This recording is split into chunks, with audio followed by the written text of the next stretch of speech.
We'll be doing 4 scripture readings this morning, and so I offered to you the first 2 scripture readings from our lectionary readings today. The first comes to us from the book of Genesis, chapter 21, verses 8 through 21. Hear these words. The child, Isaac, grew and was weaned, and Abraham made a great feast on the day that Isaac was weaned. But Sarah saw the son of Hagar the Egyptian, whom she had borne to Abraham, playing with her son Isaac. So she said to Abraham, "Cast out this slave woman with her son, for the son of this slave woman shall not inherit along with my son Isaac." The matter was very distressing to Abraham on account of his son. But God said to Abraham, "Do not be distressed because of the boy and because of your slave woman. Whatever Sarah says to you, do as she tells you, for it is through Isaac that offspring shall be named for you. As for the son of the slave woman, I will make a nation of him also, because he is your offspring." So Abraham rose early in the morning and took bread and a skin of water and gave it to Hagar, putting it on her shoulder, along with the child, and sent her away. And she departed and wandered about in the wilderness of Beersheba. When the water in the skin was gone, she cast the child under one of the bushes. Then she went and sat down opposite him a good way off, about the distance of a bow shot, for she said, "Do not let me look upon the death of the child." And as she sat opposite him, she lifted up her voice and wept.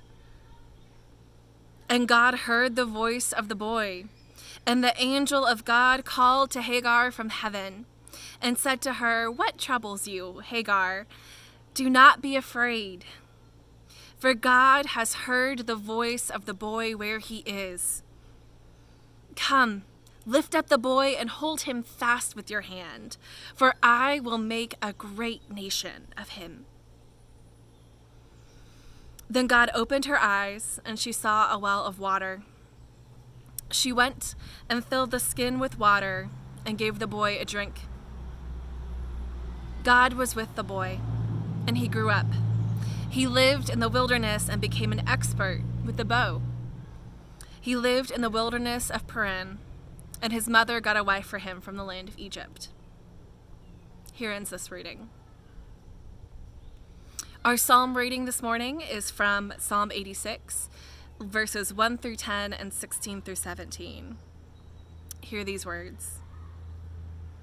"Incline your ear, O Lord, and answer me, for I am poor and needy. Preserve my life, for I am devoted to you. Save your servant who trusts in you. You are my God. Be gracious to me, O Lord, for to you do I cry all day long. Gladden the soul of your servant, for to you, O Lord, I lift up my soul. For you, O Lord, are good and forgiving, abiding in steadfast love to all who call on you. Give ear, O Lord, to my prayer. Listen to my cry of supplication. In the day of my trouble, I call on you, for you will answer me. There is none like you among the gods, O Lord, nor are there any works like yours. All the nations you have made shall come and bow down before you, O Lord, and shall glorify your name. For you are great and do wondrous things. You alone are God. Turn to me and be gracious to me. Give your strength to your servant. Save the child of your servant girl. Show me a sign of your favor, that those who hate me may see it and be put to shame, because you, O Lord, have helped me and comforted me." Here ends the reading.